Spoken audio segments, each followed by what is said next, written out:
Welcome. I'm Sebastian Mahfood, and you're listening to WCAT Radio, the on-air wing of En Route Books and Media, bringing you the dulcet sounds of Catholic wisdom with our host, Bob Olson, who will now introduce today's show and speaker. WCAT Radio presents Rivers of Living Water, a show about how to grow in holiness and have a more intimate relationship with God. Jesus said in John chapter 7, if anyone thirsts, come to me and drink out of the heart will flow rivers of living waters. Now to our hostess, Mary Schwarz. Hello, Mary. Hello, Bob. One of the ways Jesus fulfills his promise to give us living water is through the gift of contemplative prayer. The Church says contemplative prayer is not just for the great saints, but a gift God wants to give to all of us. We'll be talking about the virtues we need to grow in and how to pray so that we can have an intimate relationship with God and obtain this gift of contemplative prayer, this living water, which transforms us more and more into the likeness of Christ. Today, our guest is Connie Rossini. Connie is the mother of 4 young boys whom she is raising with her husband in Minnesota. On her blog, contemplativehomeschool.com, she gives whole families practical help to grow in holiness. She is a columnist at spiritualdirection.com and the author of 4 books, one of which is a free ebook called 5 Lessons from the Carmelite Saints That Will Change Your Life. Today we're going to be talking with Connie about her book, Trusting God with St. Therese. It is a beautifully written, honest, and inspiring account of how Connie has grown in trust by practicing the little way of St. Therese. Connie, thank you so much for joining us today. Thank you, Mary. Tell us, what made you write a book about trust? Well, I was in a really hard place in my life a few years ago where I wanted to grow closer to God, but I felt that I was spinning my wheels and something was really wrong. And it was through reading one of the books by Father Jacques Philippe.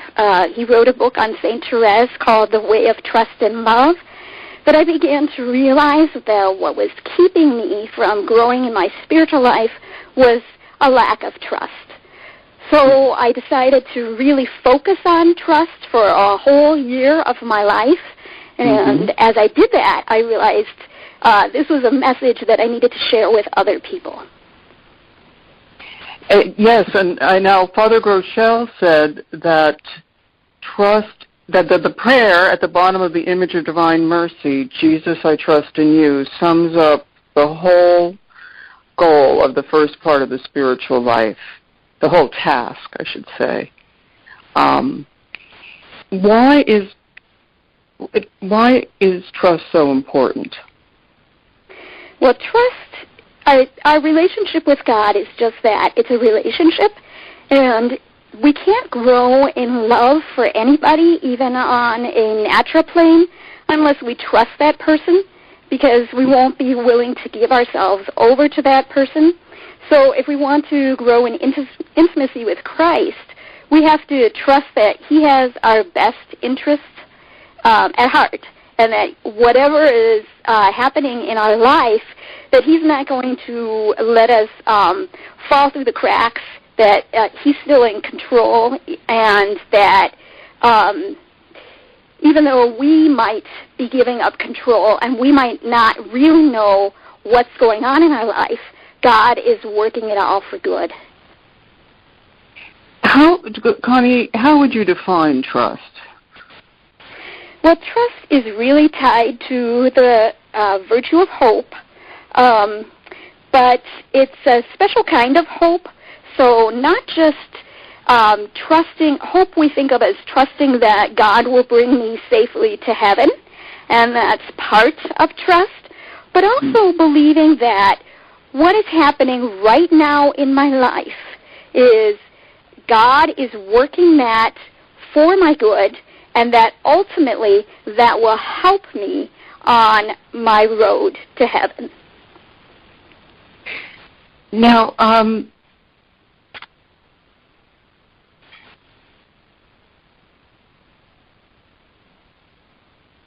so what, I'm sorry, Connie, why do you think some people have such a hard time trusting? Well, a lot of us have experienced some kind of tragedy in our lives. So for me, it was that my sister died in a car accident when she was 10 years old, and I was only 6. And these childhood wounds really affect us for the rest of our lives. When something happens that's unjust or that leaves a big scar, we develop a lot of fear. You know, naturally, God made us in such a way that we can protect ourselves. So we have these defense mechanisms. We want to stop the hurt from happening. We don't want it to get deeper. We don't want to experience the same kind of hurt again.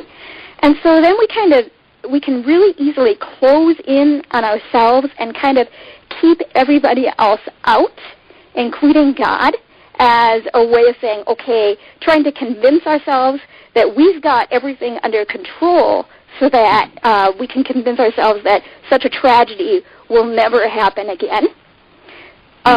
So what we've got to do is to move beyond that and learn to see that even in those tragedies that we've experienced, that God was working, and that if He allows another tragic situation in our lives, which ultimately we can't stop, every bad thing from happening to ourselves or to our loved ones, that everything that God allows, that He is going to, as St. Paul says, He's going to use it to work for our good. The more hurts, I think, a person has had in the past where he hasn't trusted God yet, the harder it's going to be for him to take that step, that leap of faith, and say, okay, God, I'm going to just be at peace with whatever you happen to bring along in my life. You mentioned that if in your book that there was a school of thought in the 60s that infants shouldn't be picked up when they cry. And I related to that very much because my mother was put in the basement when she cried as an infant. And my mother is an extremely anxious person. Okay. And I think that if we don't learn to trust, if the adults in our lives have failed us in some way, if we felt that we couldn't trust them to give us what we needed, then it becomes that much harder to trust God. Yes, I agree. And in the situation that you mentioned, it's not even really, one of those major tragedies, but it's just the culture of the day. So it could even be a very small thing. My parents, my mother was very much of that era too. I was born in the late 60s. So, it was still, you let your child cry it out. You bottle fed. Much more hands-off parenting than doctors recommend today.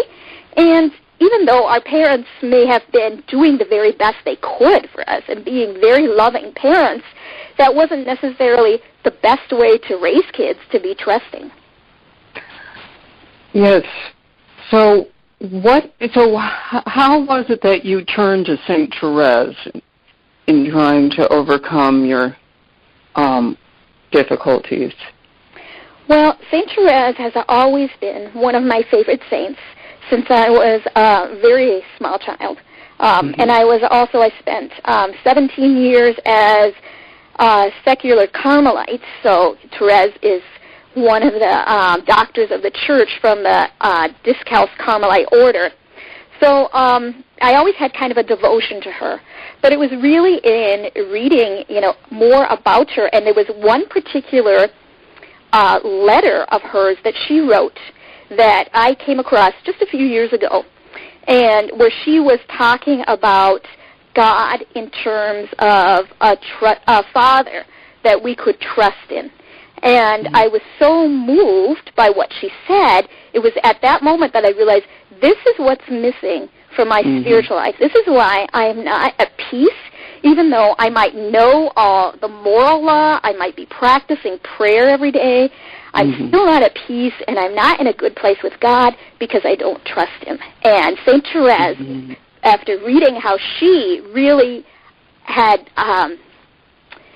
really meditated on this idea of trust, I went back to reading her autobiography, Story of a Soul, and looking at, okay, now how did she live this?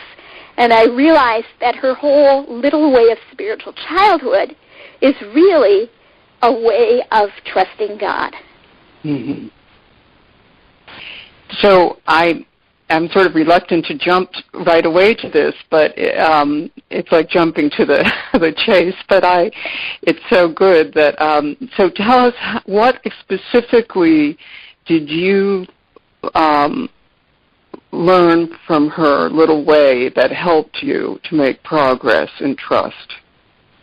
Well, the first thing that really moved me was she was writing a letter to a priest that she was like a spiritual sister to.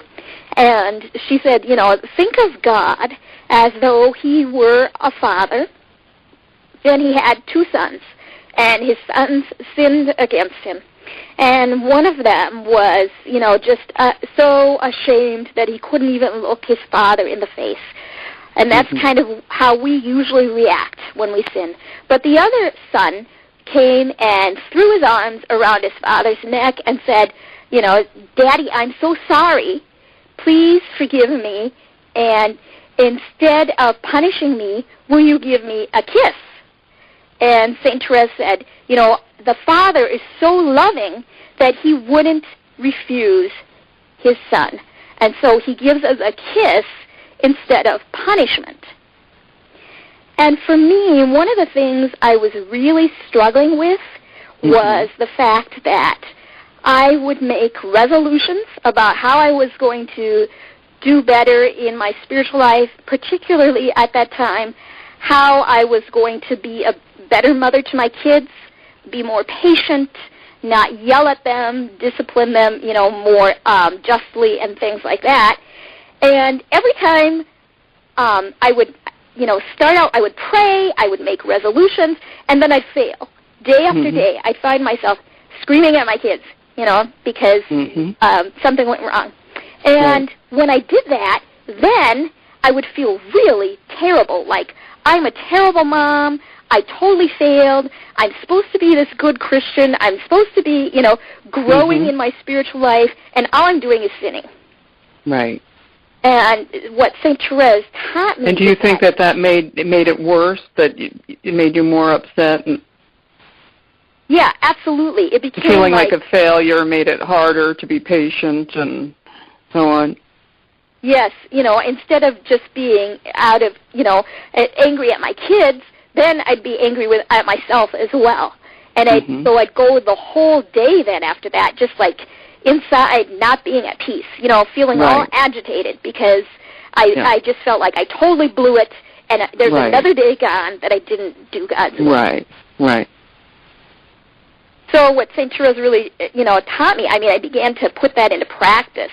And especially, it was during Lent that year. It was in 2013, I believe, so just 4 years ago, that I decided for Lent what I was going to do was try every time I sinned to act like that child in the parable that Therese made and say, Lord, I sinned. Please give me a kiss instead of punishment. And then just to accept God's mercy and to move on. And what I found was, it's not like I started yelling at my kids any less. Mm-hmm. But because I didn't get mad at myself afterwards, my whole day changed. And I was at peace, even though I wasn't living my life perfectly. And so that was the beginning of my, the first step I took towards trusting God. It's such a beautiful thing that you did, and I'm sure St. Therese was so delighted and is so delighted and wants us all to do that. I know that, for instance, St. Francis de Sales, they all say that a sign of spiritual progress is not beating yourself up when you fail. Now, of course, this is in the context of someone who really does want to love God and do the right thing. That's right. And I had read that. It's a big mistake to beat yourself up. Yeah. Yeah. I had read that. That's actually could be a sign of self-love. That, you're surprised that you mess up. Right. I'm sorry. Yeah. And you said you had not read that? I had. I had read that St. Francis. Well, we've all read these things, 20 times, and that doesn't mean that we live them or absorb them. Right. Exactly. So I had to learn how to live it. And one thing is when you first start doing this, it feels like you're being presumptuous. Like you said, right. You do have to have that right orientation, that I'm not just saying, oh, sin doesn't matter. Right. I'm saying, God can handle it. He's good enough to take care of my sin. Yes. And that's... go ahead. Yeah, we've had several shows on the spirituality of St. Therese, so we don't have to get into it too deeply, but people who are interested can go back and listen to them on my blog, or our the radio's website, but for Rivers of Living Water. But I think it is important to say that the essence of her spirituality really was, how she said, it is because God is just that he is merciful, because he remembers that we are dust. In other words, that we have this very damaged human nature because of original sin, and we have a lot of wounds from our, because we live in a world of damaged people, and people damaged by original sin, and so he knows all of that. He takes all that into account. He knows it's hard for us to do the right thing. Yes, and he'll never, I find great comfort in that, and it's through reading quotes like that from St. Therese that, that God, that she said she would, she finds as much comfort in his justice as in his mercy, because he won't ever judge me too harshly. It is such a beautiful insight that we can count not only on his mercy, but on his justice. Yeah. So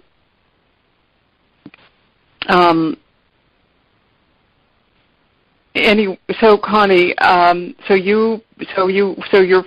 your first line of attack that Lent was to stop beating yourself up when you fail, and instead you would ask God to reward you with a kiss, or to give you a kiss whenever you fell. Not to reward you, I guess. Right. Therese put it in terms of actually punishing you with a kiss, which is an interesting thing. Yes. I think she actually did that, perhaps, when she was a child, didn't she? Isn't there some story about that with Zoe or Louis? Yes. I mean, it is very much, her relationship with God was very much, I think, like her relationship with her father, Louis, that she had this really loving, trusting relationship with her dad. And she did have one time where she talked back to him when she was, just a toddler, and she felt so bad about it afterwards. And I think she did do something very similar to this, go up and just give him a big hug, and of course her father forgave her. So I think that's, going back to the childhood thing, if somebody has a father like Louis Martin, I mean, he really had an influence on St. Therese's spirituality, because she was always her father's little girl, And then in her spiritual, in her spiritual life, the way that she gave us is being a little child in relation to God. Yeah, so in many ways it was natural for her to trust God because she had so much trust for her father. And didn't she say it's so beautiful to think of God as our Father? Yes. Because her experience of what a father was so positive. Yes, that's true. Although she certainly had plenty of struggles with trust as well. They just were not in that particular area. So. Oh, that's interesting. Oh, can you give us an example? Well, for example, she talked about tragedy. Her mother died when Therese was only 4 years old, right? She died of cancer. Yeah. And at that time, Therese did not show very much emotion at all when her mother died. She just kind of kept it all inside. But because she hadn't dealt with that, it was really 10 years before she found healing. And anytime she, would make a mistake or somebody would be too harsh with her, she would break down in tears, until she was 14 years old. And so this is why her sisters thought, oh, she's so fragile, she's just a baby, because she just couldn't overcome this wound, this sadness that she had from this terrible loss in her life. So that was one thing. And then she struggled a lot with scruples. She had very high ideals, and kind of like I experienced, as I was saying earlier, she felt like she couldn't meet them, that she was too weak to be the perfect person that she wanted to be. And so she, there was a gap there between what she thought she should be doing and what she thought her strength allowed her to do. So, she struggled with scruples for a couple of periods in her life, and really the little way was developed because she realized, if I'm going to meet the ideal that I've got and be the saint that I've always wanted to be, the only way I can possibly do it is by throwing myself in God's arms, because I'm too weak to do it myself. It was just kind of what she was forced into, as it were, by the situation she found herself in. I mean, I know that she, in a biography I was reading, it said that she was given to understand, I think at around the age of 9, but I could have that wrong, that she would be a great saint along the lines of St. Joan of Arc. So she knew that was her vocation, and yet she had this very, as you say, she was so traumatized by her mother's death that she was extremely acutely sensitive. Right. And everything was always upsetting her. So there she was trying to be, knowing that she was called to be a great saint, and, and crying at the drop of a hat. Yeah, and I think this is one of the great paradoxes of St. Therese's life, is that we tend, because she died at such a high level of perfection, and she was only 24 years old, we tend to think of her as somebody who was really strong and holy, and I could never be like that. But her secret was just the opposite. Her secret was that she recognized that she was weak and that she had to depend completely on God. As you say, she is a paradox, because she also said things like, from the age of 4, I never refused God anything. Yeah, I know. It's all a little confusing. Yes. Well, okay, Connie, so you were telling us about this Lent that was kind of a turning point for your life, and you started practice whenever you would, sin, or you would ask God to punish you with a kiss, and that gave you found yourself developing peace, by having peace, which is what Father Jacques Philippe says is so important, that the number one goal has to always be to have peace, right? And then we can work to overcome our sins. Yeah, we see... Go ahead. Did you have more? No, I'm sorry. Yeah, what were you going to say? We see the goal, and we kind of think that...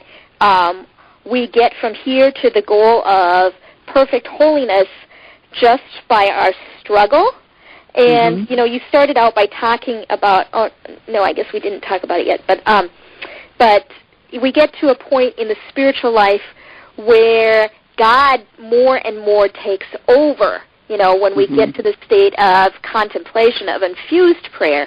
So in the first part of the spiritual life, it does require a lot of effort on our part, but ultimately there's a lot of work in our soul that we just are not capable of doing without special help from God. And so that's why, in order to get from here to that point where God is doing the deep work that he needs to do, I need to start trusting and start giving over more and more of my life to him so that he can start, working at a deeper level than I can do. And so let's continue with that. So there's an element of trust that involves surrender, isn't there? Because so let me just explain to our audience where I'm coming from with that too. That Catholic spiritual writers from the earliest days of the Church knew that that the spiritual journey is a path that is very similar for all of us. That everybody goes through the same stages, although you may want to correct that view, Connie. But, and Father Gauche, there are basically three major stages: the purgative way, the illuminative way, and the unitive way. But within them, there are divisions. So essentially, there are 7 stages. And in the purgative way, which is the way, which is the first way, stage, there are 3 different stages. And the last stage, and anyone who wants to learn more about this, I've done a show on the spiritual journey, which you can go back and listen to on the blog for Rivers of Living Water. But that third stage of the purgative way is the stage where we have to learn to trust. And that is the stage where most Catholics get stuck, most well-intentioned Catholics. In the first stage, you're essentially rooting a mortal sin out of your life. In the second stage, you have to come to a mature faith, and I won't get into that now. And in this third stage, you have to learn to trust. And most people are not able to do that. But so let's look more closely at what does this trust entail? So we were just discussing that trust involves surrender. Connie, maybe you could take it from here. All right. So trust is really practical. What I would say is that trust involves saying that God has my best interest, at heart, and that if I give my life over to him, that whatever happens, I'm going to be okay in the end. Mm-hmm. So why it's so hard is that, the world tells us, and really our sense of self-preservation tells us, I've got to be in control. If I'm not in control, everything's going to go berserk, I can't protect myself unless I'm in control. Exactly. I won't be safe. I'm not safe unless I'm in control. Exactly. So, when you start to let go and you start to trust, it really challenges you in all these things that you might not even realize, all these wounds and hurts from your past you might not even realize that you have. I mean, I had this, this car accident that happened when I was 6 years old and my sister died. I thought that was just something that happened in my past that I was okay with, and it wasn't until I started digging into the whole way of trust that I realized there is something there that made me afraid to trust God. And I haven't dealt with it yet. And it's very hard to go back and look at it and to have those, those emotions come up again, and to grieve over that situation again, and to say, Lord, I'm not healed. Because I'm thinking that, especially one thing in particular, that since my sister had died in a car accident, as I had kids, and as you said, I've got 4 boys, we would travel to visit grandparents, about 150 miles away, and we'd always say a prayer for a safe trip when we got in the car. And, my sister, the day that we had a car accident, my sister was the one who prayed for a safe trip, and she died that day in a car accident. Right. So, I realized that when I was praying that prayer, I was afraid. I was thinking in the back of my mind. Right. If I say the prayer, it will happen to me or one of my children. Yeah, I can say, or that I can say these words, but that doesn't mean God's going to listen.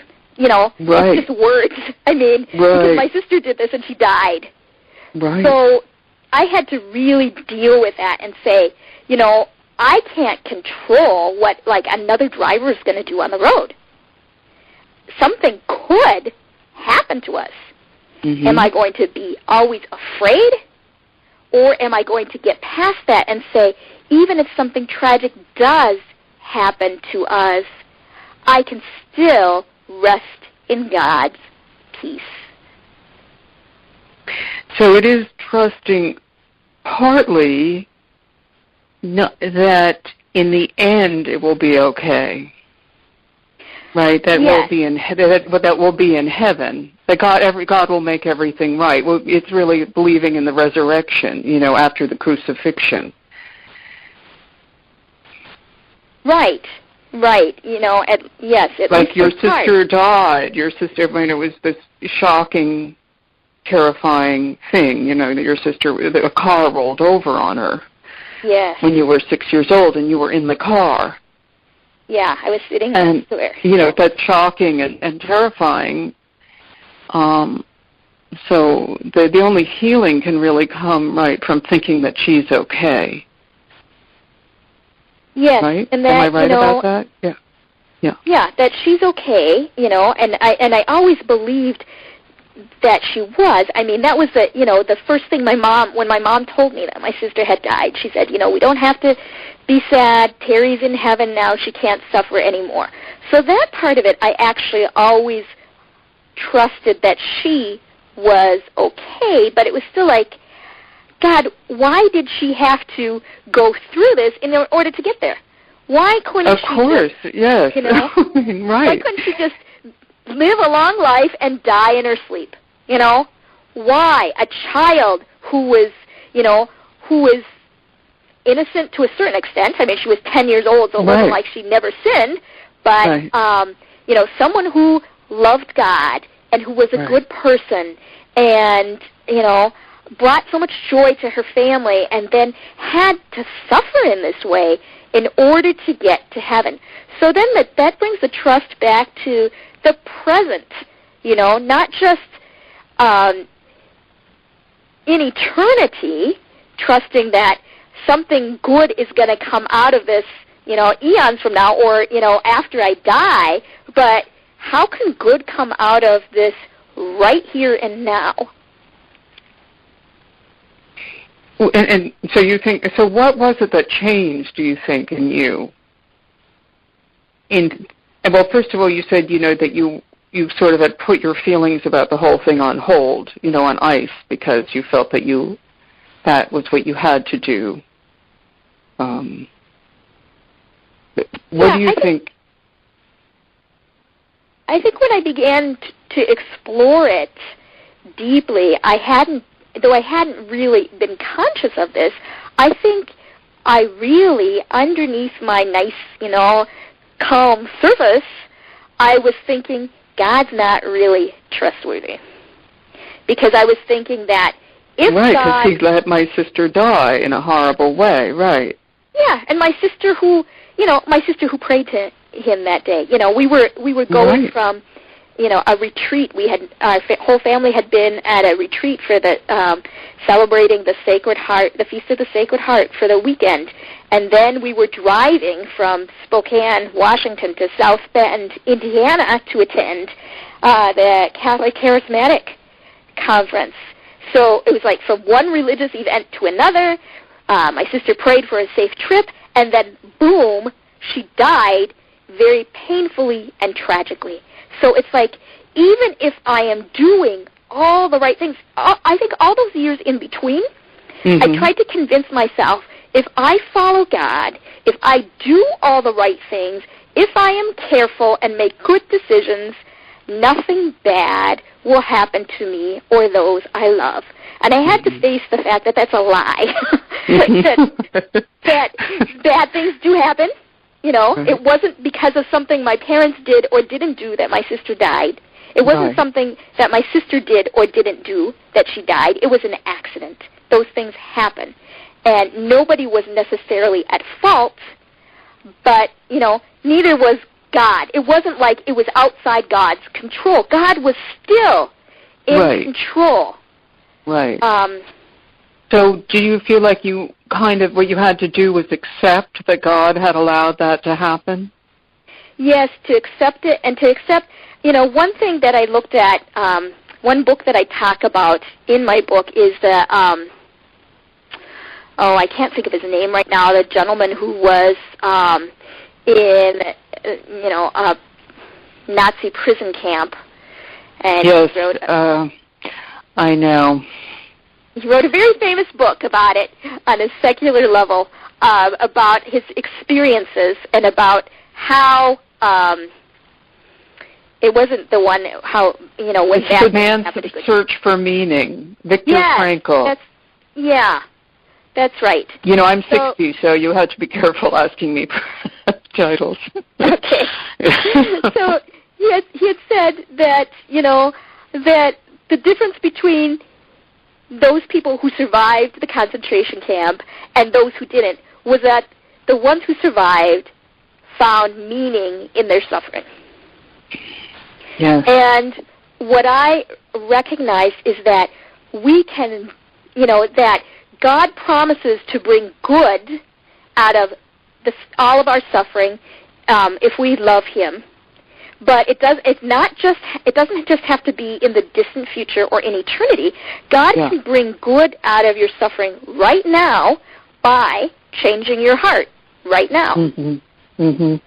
So I can be a blessing to other people while I'm suffering, or I can let God work on me in that deeper way that He needs to in order for me to move from the purgative way to the illuminative way by in releasing my suffering to Him. And so then, it becomes... What do you mean by releasing your suffering to Him? Well, I guess by saying, okay, God, again, not being afraid and saying, it's okay we don't want to stuff our feelings or reject them and say, I'm not going to feel anything, I'm not going to be angry, I'm not going to be afraid, I'm not going to cry, because human emotions have a purpose, and they help to, they help us even physically to get over our hurts. But to say, I'm not going to hang on to that forever. A bad thing happened. Yes, you're going to let it go. I'm going to move on. What you meant. You're right. I just want to mention here that I had a very holy spiritual director. Father Groeschel said he was the holiest priest in the Archdiocese of New York. He's dead now. But he used to say, don't repress your feelings. That was one of his big, mantras. Yeah, and that's really true. I mean, that's one thing that I used to do, and I learned very much from Saint Therese, because she was so sensitive. Her feelings were always very close to the surface. She was not afraid to cry. She was not afraid to admit, this hurts, this is really hard, but I'm going to do it anyway. Yeah. This is Bob. This is Bob, by the way. And you're talking about what they call redemptive suffering, which is one of my ministries. And I have a friend who was he was a Christian, but he was his not a Catholic, but his wife was a cradle Catholic. And his mother-in-law got sick, and she had she suffered a lot for 3 years. But she never showed it. She was always up. She was up all the time, She was smiling and just accepting this and offering it up, I'm sure. Because when she died after 3 years, my friend said, I want some of that. He says, I want to be a Catholic. Wow. And he went through RCAA, and today he's a wonderful Catholic. His wife's a Catholic, and it's just beautiful. And that's what it means, but to give it up, to offer it up. And Pope Francis says you could be helping someone on the other side of the world that you don't even know. Yes, and that's very much a part. That's very much a part of St. Therese's little way as well, because part of her trust was that she decided that all the merits that she got from doing extra things and making little sacrifices or suffering well, that she was going to offer them all for sinners. That's right. And that's one thing that I have really learned too is that it's so easy if I keep those things and think about the merits that I can get from doing good works and from suffering, that I can kind of like keep a scorecard. Okay, I've done ABC. I've done 10 good works today. Well, that's great, but then I'm focusing too much on myself. So St. Therese gave them all away, and that's my practice too. That's one of the ways that I live trust on a daily basis. St. Therese wanted to stand before God with empty hands, she said, on the day of judgment, to have nothing, to have no merits, not because she never made any sacrifices, but because she gave them all away. And to say, right. All I have, Lord, is you, not anything I have done. All right. I want to come back to Mary, before you come back with that, as long as I'm on here right now, I wanted to tell you about one of my favorite sayings and a favorite word in the Faustina's diary. Is Jesus said to St. Faustina at one point, he says, I, Jesus, am making myself dependent on your trust. I myself, Jesus, am making myself dependent on your trust. If your trust is great, my generosity will be unlimited. Yes, I know. Well, I don't have. Do you know that passage? I don't know. I don't know. What page it's on. I don't know what number. But I do know that Saint Faustina had a dream in which Saint Therese appeared to her and said that if you want to become a great saint, you must learn to trust. Wow, I don't remember that. So we were talking about the third stage of the purgative way, where the task is to learn to trust. And Father Groeschel says that in this stage, and many of the people who are listening to us today may be able to relate to this, in that stage, everything in your life seems to be going wrong. Your prayer, there's a lot of darkness in your prayer, or it's mostly dark. And he gives us an example, somebody in this stage who successfully gets beyond it, and of course it's only the gift of God's grace that enables someone to do this, but he describes a mother in a poor neighborhood whose baby has just died, and looking at a little statue of Jesus in her kitchen and accepting God's will. So this third stage, this trust involves accepting that some of the most, that our most important dreams have not come true. Yes, that's very much true. And Father Groeschel says it's the first real dying to self. So, Connie, you mentioned a couple of very beautiful surrenders that you made. And one of them, I believe it was about when you brought your first child home from the hospital. Maybe you could tell us about that. Yes, when my oldest son, Dante, was born, my husband was working on his doctoral dissertation, and I had been working the first year of our marriage, and I was planning on, I took a break from work to have our son, and my husband was going to get a part-time job, or a job that wouldn't be very demanding so that he could continue working on his dissertation, in the evenings and weekends, and that did not pan out. And so I had to go back to work when our son was 9 weeks old, and I had never, ever in my life even considered the possibility of being a working mother. I mean, my mom never worked till I was, I don't know, probably in college or something, not even a part-time job. So this was extremely difficult for me to accept the fact that it could be God's will for me to go back to work when my son was an infant. And I had, I believed that the best thing for my baby would be to be with me 24/7, that, I wanted to feed him on demand, nurse him on demand, and obviously I couldn't do that if I was at work. So it was the hardest thing I had to go through, where I had to say, okay, Lord, I accept this. And let me just say to the audience that I know from your book that you had, because you and your brothers and sisters were often not picked up when you cried, it was very important to you to be able to do that with your son, and that you were very much a believer in attachment theory, this idea that, it's very crucial that infants receive a lot of physical contact and love and so on. So that was super important to you. It was. And I felt like if I go back to work, I'm going to ruin his life forever. I knew.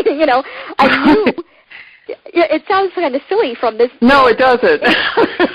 I mean, you're a mother with a newborn, your first child. I mean, I've seen mothers with their first children, and you had good reasons for worrying about that.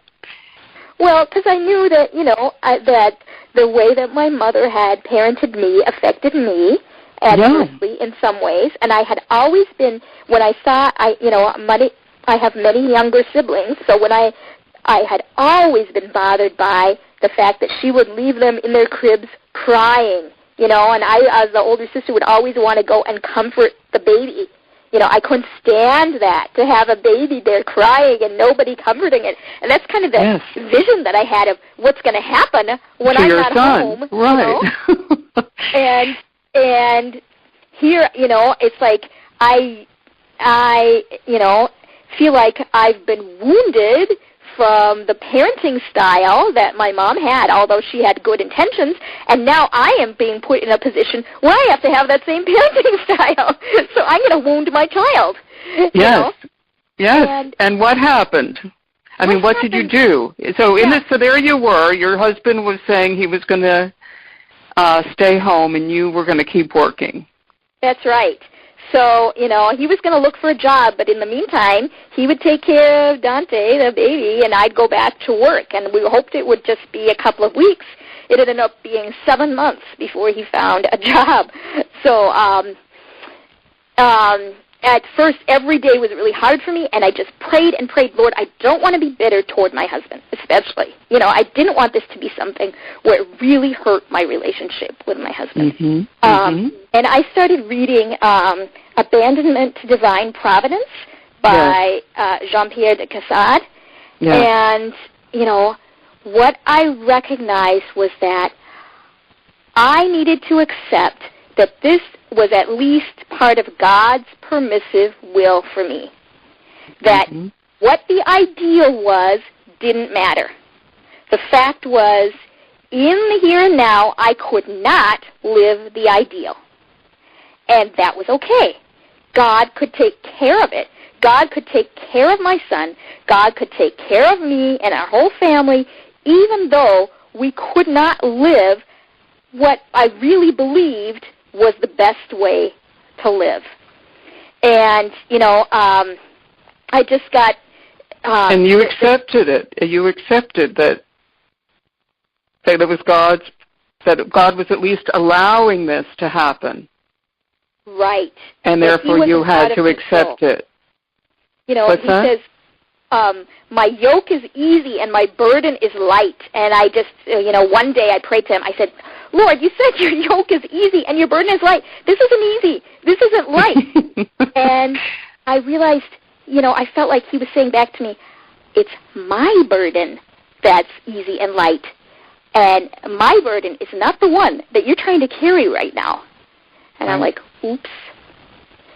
But I understand very clearly, especially from reading the book that, by the way, which is called Trust with St. Therese, is that right? Trusting God with St. Therese. St. Therese, that it was something that mattered vitally to you. It was all important to you, and yet you said yes to God when he asked you to give it up. Yeah, because in the end, that was, my priorities are not necessarily, even his my priorities. most closely held goals and ideals are not necessarily what God's plan is for my life. Right. And what God's plan is ultimately better. Well, so now I want, because we only have 10 minutes, let's come back, Connie. So what I'm trying to say is that this trust involves surrendering some of your deepest held desires. Yes. To God, and saying, not my will, but thine be done. Exactly. And we really can't do it ourselves. The way we do it is by being faithful to prayer. Mm-hmm. Although Father Groeschel says that if you can say a prayer like, thy will be done, repeatedly, that this can lead us to great trust. But essentially, it's a gift from the Holy Spirit that enables us to do this.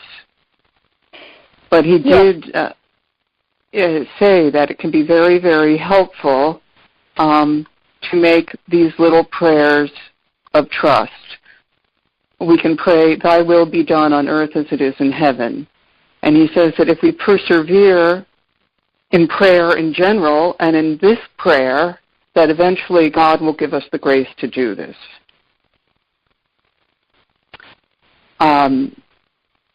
But it's not easy. No. So we don't have to, but we can say it almost with our teeth, gritting our teeth.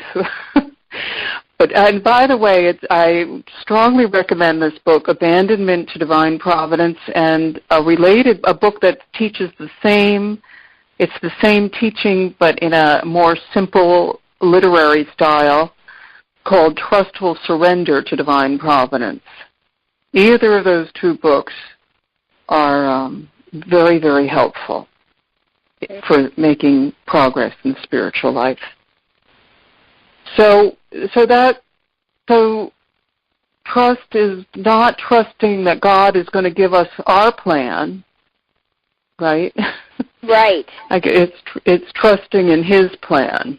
It's accepting his plan. Yes, and in fact, what you have to come to the realization at some time that, getting back to the fact that we are children before God, as parents, we look at our kids, and our kids want all kinds of things that are not good for them, that they think is the most important thing in the world.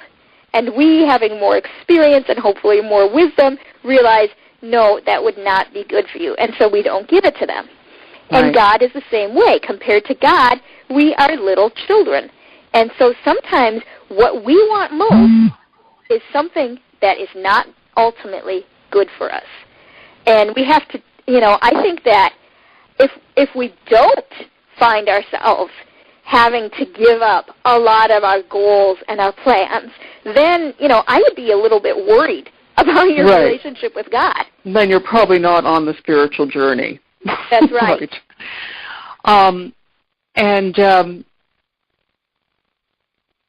So, Connie, what I just want to mention. So, at this point, it's important to remember the words of Christ. You know, he who loses his life, he who saves his life will lose it, and he who loses his life for my sake will find it. And that's really what has to happen. Now, tell us, what was the other thing that you did in Lent, and I think it's directly related to abandonment to divine providence, that you found so helpful?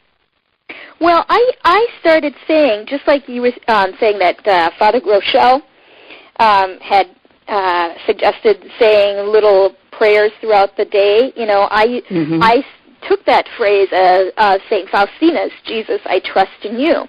And every time something would happen during the day that was against my will, so whether it would be my kids spilled a glass of milk, or you know, I didn't feel well, or the microwave broke or whatever, that I would say, Jesus, I trust in you.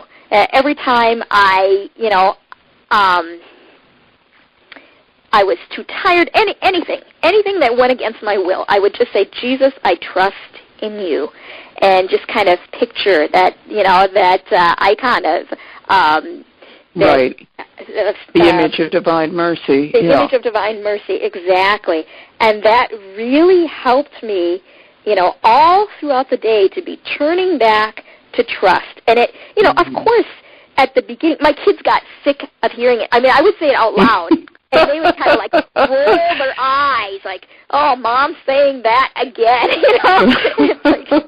But I mean, it really, to hear it out loud is also helpful. I mean, if you can say these things out loud, that reinforces it all the more. Right, that's right. Using your senses, and little by little, my trust began to grow. So that when these little things happened, I didn't get so bent out of shape about them.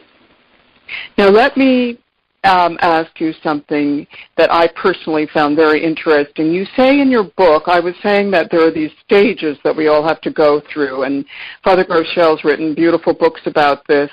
One is called Spiritual Passages, and one is Questions and Answers about your journey to God. That's an easier book, a simpler book.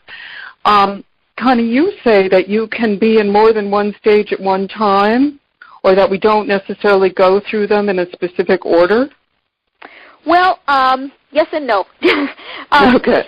If you read Interior Castle by St. Therese of Avila, which is the book that develops the idea of these different stages of the spiritual life, the foremost book by saints doing this. She says that, that each of the 7 stages is not just one room, but it's a group of mansions. So you're in the first mansions, plural, or the second mansions, plural, and she says that not everybody takes the same path through them. So you might be, you might have 3 people who are all in the second mansions, in the second level of the spiritual life, but they aren't necessarily dealing with all of the same things. And you can kind of have, I picture it as kind of like, there's a doorway between the second and third mansions, and you might wander in the door and look here and there and turn around and go back, back out again. So, or you could have, 1 foot through the door and 1 foot not. So it's not going to be. That's for sure. You do go back and forth. I know. I've heard that. It's not going to be like, you're in second mansions in one part of your life and in seventh in another. But I think it's very common for people to say maybe you've really worked on prayer and you've grown in your prayer life, but you still have a struggle with pride, which is, something that St. Teresa says we should deal with at the very beginning. That's one of the things that I, for a long time, I had it was actually providential that I had so many problems being a mother, and I made so many mistakes, because having kids finally made me realize I don't have it all together like I thought I did. So that was that again. I had to trust. So. Well, thank you so much. We have run out of time, but it was really a pleasure having you on the show. Thank you, Connie. Thank you so much, Connie. I know you're writing 4 books right now. So I recommend you're going to her blog, contemplativehomeschooling.com. contemplativehomeschool.com. You've been listening to Rivers of Living Water, a show about how to grow in holiness. We hope you've enjoyed your time with us today, and God bless you in the name of the Father, and of the Son, and of the Holy Spirit. Amen. Amen. See you next week. We hope you enjoyed the program and will join us back for another show on WCAT Radio. This is Sebastian Mahfood. Good day.